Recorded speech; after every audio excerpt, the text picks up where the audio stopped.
தென் தமிழக கடலோர மாவட்டங்கள், மேற்கு தொடர்ச்சி மலை மாவட்டங்களில் ஏப்ரல் 4ஆம் தேதி வரை மழைக்கு வாய்ப்பு.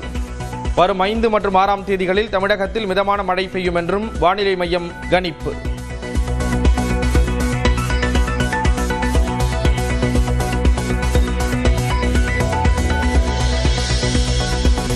தமிழகத்தில் வெப்பநிலை படிப்படியாக அதிகரிக்க வாய்ப்பு.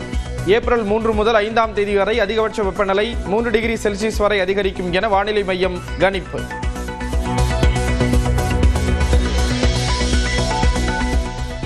டெல்லியில் இன்று இரவு 7 மணிக்கு பாதுகாப்பு துறைக்கான மத்திய அமைச்சரவை கூட்டம். மேற்காசிய போர் தொடர்பாக பிரதமர் மோடி ஆலோசனை நடத்துகிறார்.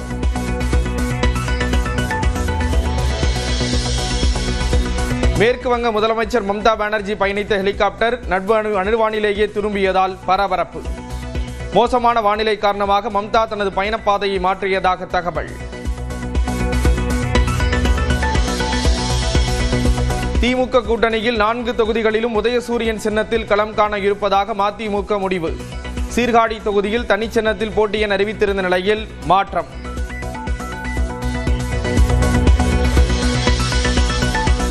நான்கு தொகுதிகளிலும் உதயசூரியன் சின்னத்திலேயே போட்டி என்ற வைகோவின் முடிவுக்கு முதலமைச்சர் வரவேற்பு. பெருந்தன்மையுடன் எடுத்த முடிவை நன்றியுடன் வரவேற்பதாக பதிவு.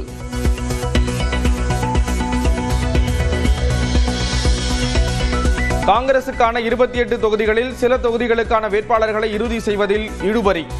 ஏற்கனவே தேர்வான வேட்பாளர்களை மாற்ற சில எம்பிக்கள் வலியுறுத்துவதாக தகவல்.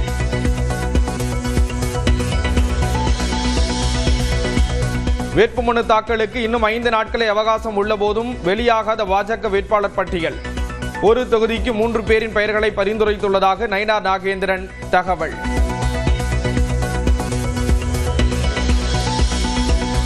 சாதி கலவரமோ பாஜக ஆளும் மாநிலங்களை போன்று மத கலவரமோ தமிழ்நாட்டில் இல்லை என முதலமைச்சர் மு.க. ஸ்டாலின் பெருமிதம். திருச்சி பரப்புரையில் பேச்சு.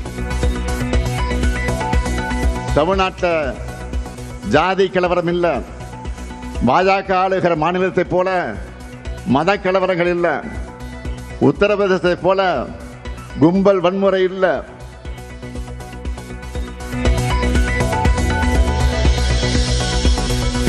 தமிழ்நாட்டின் பெயரை தட்சிண பிரதேசம் என மாற்றக்கூட தயங்க மாட்டார்கள் என முதலமைச்சர் மு.க. ஸ்டாலின் சாடல்.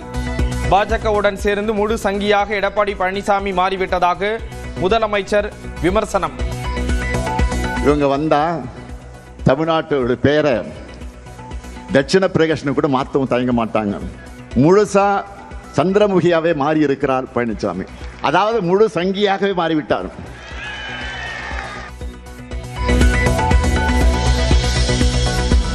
இரண்டாயிரத்து 21 மகளிருக்கு 1000 என்றதும் ஜெராக்ஸ் மிஷினை வைத்து 1500 ரூபாய் என இபிஎஸ் கூறியதாக விமர்சனம். சம்பந்திக்கு ஒப்பந்தம் கொடுக்க ஆட்சி நடத்திவர் என்றும் முதலமைச்சர் ஸ்டாலின் சாடல். 2021 தேர்தலில் மகளிர் உரிமை தொகையா நாங்கள் 1000 ரூபாய் வழங்குவோம்னு சொன்ன உடனே அவசரமா அவ வீட்டில் இருக்க ஜெராக்ஸ் மிஷினை ஆன் பண்ணிட்டு 1500 ரூபாய் தருவோன்னு அறிக்கை வெளியிட்டார்.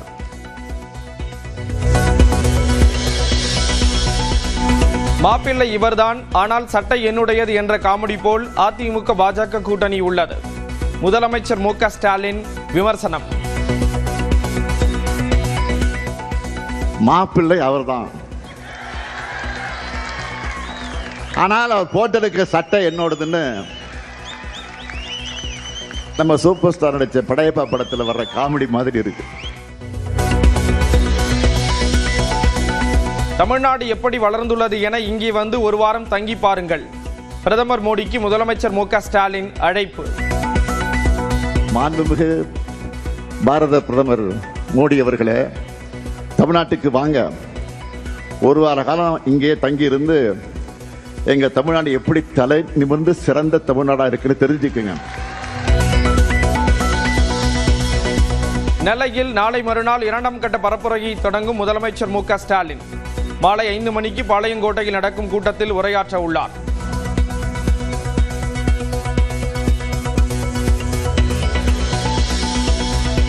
சிஏஏ சட்ட நகலை கிழித்ததால் தனது பொது வாழ்வின் முதன்முறை கைதானதாக உதயநிதி பேச்சு. சிறுபான்மை மக்களுக்கு பாஜகவுடன் சேர்ந்து அதிமுக துரோகம் செய்துவிட்டதாக பரப்புரையில் குற்றச்சாட்டு. டெல்லி அணின்னு சொல்றமே, அந்த அணியில யார் யார் இருக்கா? அமித்ஷா அவர்களும் மோடி அவர்களும் இன்னைக்கு யார கூட்டணி சேர்த்து வச்சிருக்காங்க? அடிமை கூட்டத்தை சேர்த்து வச்சிருக்காங்க.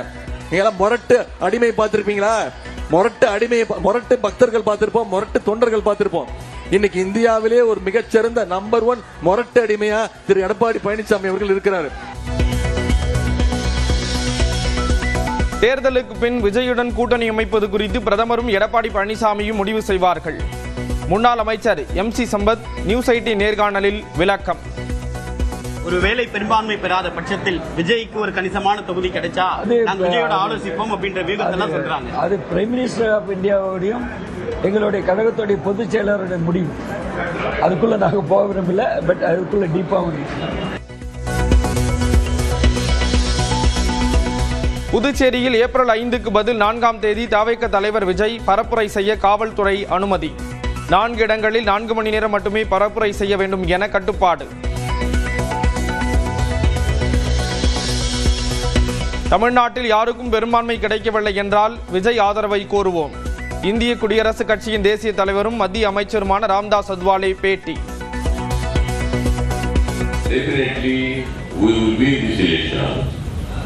And after the election, each seat will something less seats.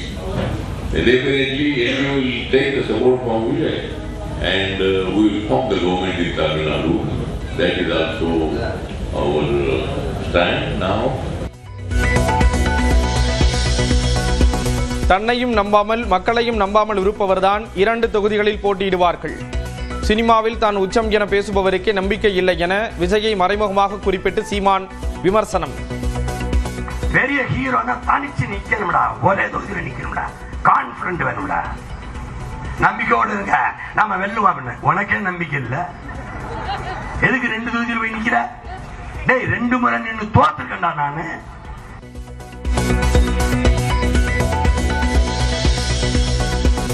அதிமுகவின் தலைவியே ஊழல் குற்றச்சாட்டில் சிறைக்கு சென்றவர் என சீமான் விமர்சனம். சிறைக்கு வரிச்சியா என எழுச்சியா என மக்கள் தேர்வு செய்ய வேண்டும் என்றும் பரப்புரையில் பேச்சு. இப்போது அந்த ஊழல் குற்றம் சாட்டப்பட்ட அதிமுக ஊழலற்ற கட்சியாக மாறிவிட்டதா? தலைவியே ஊழல் குற்றச்சாட்டில் சிறையில் இருந்தபோது எப்படி அந்த கட்சி ஊழலற்ற கட்சியாக மாறிவிட்டது? இப்போதுக்கு கூட்டணி வைத்தீர்கள். விஜய்க்கு பாதுகாப்பு குறைபாடு என மத்திய உள்துறை அமைச்சர் அமித்ஷாவுக்கு தவிக கடிதம். ஒய் பிரிவு பாதுகாப்பில் உள்ள விஜய்க்கு உரிய பாதுகாப்பு வழங்கப்படவில்லை என குற்றச்சாட்டு.